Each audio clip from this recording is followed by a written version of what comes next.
அஸ்ஸலாமு அலைக்கும் வரஹ்மத்துல்லாஹி பரகாத்துஹு. அல்ஹம்துலில்லாஹி ரப்பில் ஆலமீன். புகழ் அனைத்தும் நம்மை படைத்து பரிபாலிக்கிற இறைவனுக்கே உண்டாவதாக.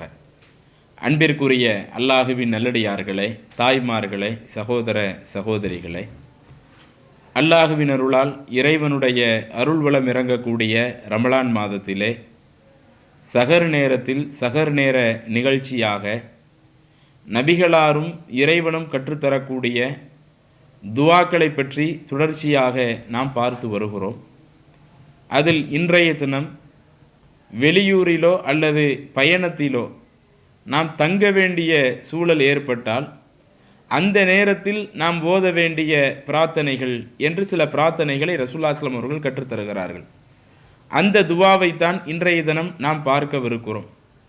பல்வேறு வேலை நிமித்தமாக, நம்மளுடைய குடும்ப விஷயங்களாக வெளியூர்களில் தங்கக்கூடிய சூழல்கள் ஏற்படுகிற பொழுது அதில் சில பிரத்யோக பிரார்த்தனையை ரசூலுல்லாஹி ஸல்லல்லாஹு அலைஹி வஸல்லம் அவர்கள் கூடுதல் முக்கியத்துவப்படுத்தி கேட்க சொல்லுகிறார்கள். ஏன்னா உள்ளூரில் நாம் இருக்கிறோம்னு சொன்னால் உள்ளூரில் நம்ம ஊரினுடைய எல்லா நிலைகளையும் நாம் ஓரளவு அறிந்திருப்போம். உள்ளூரில் ஒரு இடத்துல நம்ம போகிறோம்னா அந்த இடத்துல என்ன ப்ளஸ்ஸு என்ன மைனஸு, அந்த இடத்துல இருக்கிறதுனால நமக்கு ஏதாவது சில பாதிப்புகள் ஏற்படுமா, இதையெல்லாம் நாம் ஓரளவு அறிந்திருப்போம். ஆனால் நம்ம ஊர் இல்லாமல் வெளியூருக்கு போகிறோம்னு சொன்னால் வெளியூரில் நாம் எல்லா சூழல்களையும் அறிந்திருக்க மாட்டோம். அந்த ஊர்வாசிகள் அந்த ஊரினுடைய தன்மையாக என்னென்ன தெரிஞ்சு வச்சுருக்கிறாங்களோ எல்லாத்தையுமே வெளியூர்வாசிகள் கற்றிருக்க மாட்டாங்க. அதனால தான் நீங்கள் இன்றைக்கு பார்க்கலாம், எங்கெல்லாம் சுற்றுலா தலங்கள் இருக்குதோ, குறிப்பாக தண்ணீரில் குளிக்கக்கூடிய அந்த சுற்றுலா தலங்கள் எங்கெல்லாம் இருக்குதோ அங்கெல்லாம் உள்ளூர் ஆட்கள் அங்கே தண்ணீரில் மூழ்கி இறப்பதை விட வெளியூர் ஆட்கள் அதிகமாக மரணம் அடையக்கூடிய நிகழ்ச்சிகளை எல்லாம் நாம் தொடர்ச்சியாக பார்க்கிறோம். ஏன் நம்ம அப்படி பார்க்க முடியுது? உள்ளூர் ஆட்களுக்கு இப்போ ஒரு ஆற்றில் குளிக்க போகிறாங்கன்னு வைங்க, அல்லது ஒரு குளத்தில் குளிக்கிறாங்கன்னு வைங்க, அந்த ஆற்றுலையோ குளத்துலையோ குளிக்கிறாங்கன்னு சொன்னால் அதில் எந்த இடத்துல சேறு சகதி அதிகமாக இருக்கும், எந்த இடத்துல நமக்கு பாதிப்பை ஏற்படுத்துகிற மாதிரி இருக்கும், எந்த இடத்துல ரொம்ப ஆழமாக இருக்கும், எங்கே ஆழம் இல்லாமல் இருக்கும், எல்லாத்தையுமே உள்ளூர்வாசிகள் ஓரளவு அறிஞ்சிருப்பாங்க. அவங்க அடிக்கடி அங்கே போய் பழக்கப்பட்டதுனால உள்ளூர் மக்களுக்கு அங்கே இருக்கக்கூடிய ப்ளஸ் என்ன மைனஸ் என்ன என்பதை ஓரளவு தெரிஞ்சிருப்பாங்க. ஆனால் வெளியூர்லேருந்து வரக்கூடியவங்க சாதாரணமாக தண்ணி இருக்கிற மாதிரி தான் தெரியும், ஆறில் கொஞ்சம் அளவு தண்ணி போகிற மாதிரி தான் தெரியும். ஆனால் அதனுடைய அடிப்பகுதி சேரும் சகதியுமாக இருக்குதுன்னா அந்த சேரும் சகதியில் மாட்டி இறந்து போனவங்க நிறைய பேர் இருக்கிறாங்கல்ல. அதே மாதிரி ஆழம் கம்மியாக இருக்கிற மாதிரியே தெரியும். சரி, கம்மியாக தானே இருக்குதுன்னு கொஞ்சம் தூரம் போய்கிட்டே இருப்பாங்க. ஆனால் கொஞ்சம் தூரத்தில் பார்த்தீங்கன்னா ஆளையே முக்குற அளவுக்கு ஆழம் இருக்கும், அவங்களுக்கு நீச்சல் தெரியாமல் இருக்கும். அப்போ இந்த மாதிரி நம்ம வெளியூரில் இருக்கும் உதாரணத்திற்கு இந்த ஒரு நிகழ்வு உள்ளூர் வாசிகள் அறிந்திருப்பதை விட வெளியூர் வாசிகளால் ஒரு ஊரில் என்னென்ன பாதிப்புகள் அங்கே இருக்குதுங்கிறத அறிய மாட்டாங்க. அப்போ இது போன்ற சந்தர்ப்பத்தில் தான் ரசூலுல்லாஹி ஸல்லல்லாஹு அலைஹி வஸல்லம் அவங்க பயணத்தில் போகும் பொழுது நமக்கு ஒரு அழகான ஒரு விஷயத்தை கற்றுத்தர்றாங்க. நீங்கள் பார்க்கலாம், சஹீஹ் முஸ்லிமில் 5247வது செய்தியாக பதிவு செய்யப்பட்ட ஒரு செய்தி. ஹவுலா பின்த் ஹக்கீம் ரதியல்லாஹு அன்ஹா அவங்க மூலமாக இந்த செய்தி நமக்கு சொல்லப்படுதுங்க. ஹவுலா பின்த் ஹக்கீம் ரதியல்லாஹு அன்ஹா அவங்க சொல்கிறாங்க, நான் ரசூலுல்லாஹி ஸல்லல்லாஹு அலைஹி வஸல்லம் அவர்கள் சொல்ல கேட்டிருக்கிறேன், மன் நஸல மன்சிலன், யார் பயணத்தில் போகும் பொழுது ஒரு இடத்துல தங்குகிறாரோ, சும்ம கால, பிறகு யார் சொல்லுகிறாரோ, அஊது பி கலிமாத்தில்லாஹி தாம்மாத்தி மின் ஷர்ரி மா ஹலக் என்ற இந்த பிரார்த்தனையை யார் செய்கிறாரோ, லம் யதுர்ரஹு ஷைஉன், அவருக்கு எந்த தீங்கும் ஏற்படாது, ஹத்தா எர்தஹில மி மன்சிலிஹி தாலிக, அவர் தங்கி இருக்கக்கூடிய அந்த இடத்திலிருந்து அவர் பயணப்பட்டு செல்லும் வரை அவருக்கு அதனால் எந்த தீங்கும் ஏற்படாது.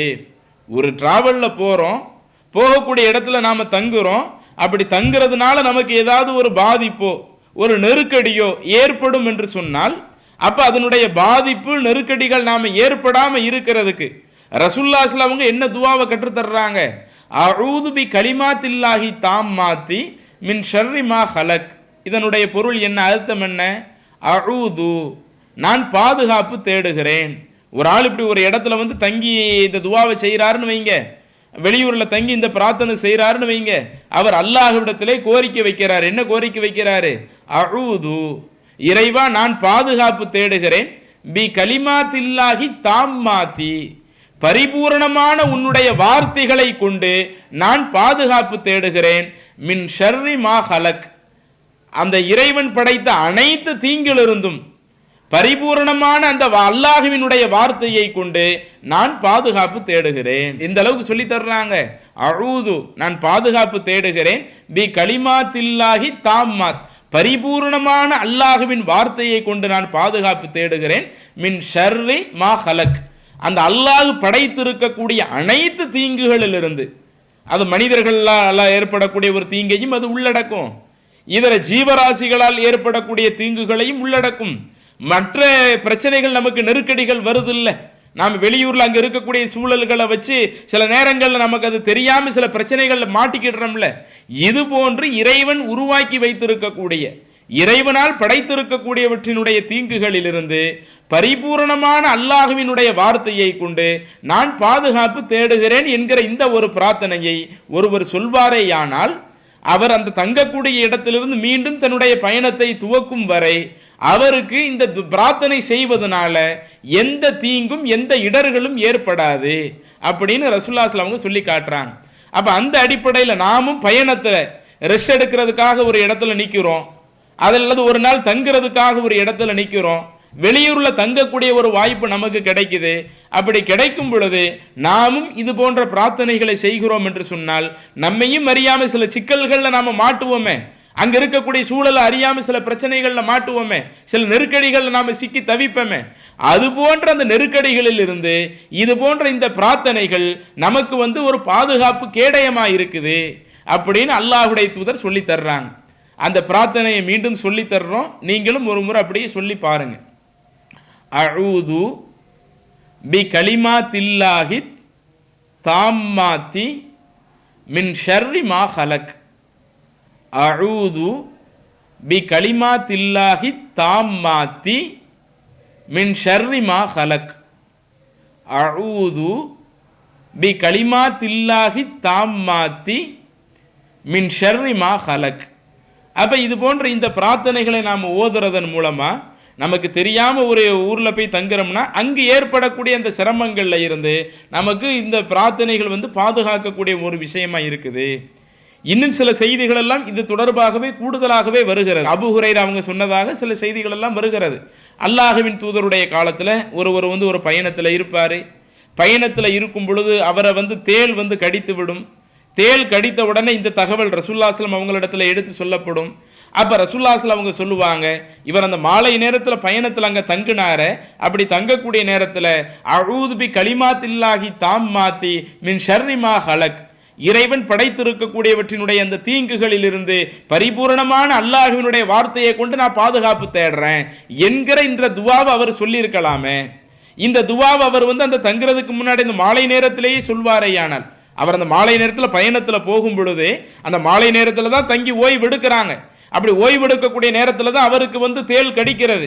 அப்படி தேள் கடிக்கும் போது ரசூலுல்லாஹி ஸல்லல்லாஹு அலைஹி வஸல்லம் என்ன சொல்றாங்க, இவர் அப்படி தங்கக்கூடிய அந்த மாலை நேரத்திலேயே இந்த வார்த்தையை சொல்லி தங்கி இருக்கலாமே அப்படின்னு அல்லாஹ்வுடைய தூதர் சொல்லக்கூடிய செய்திகளையும் நாம் ஆதாரபூர்வமான ஹதீஸ் கிரந்தங்களில் பார்க்கிறோம்.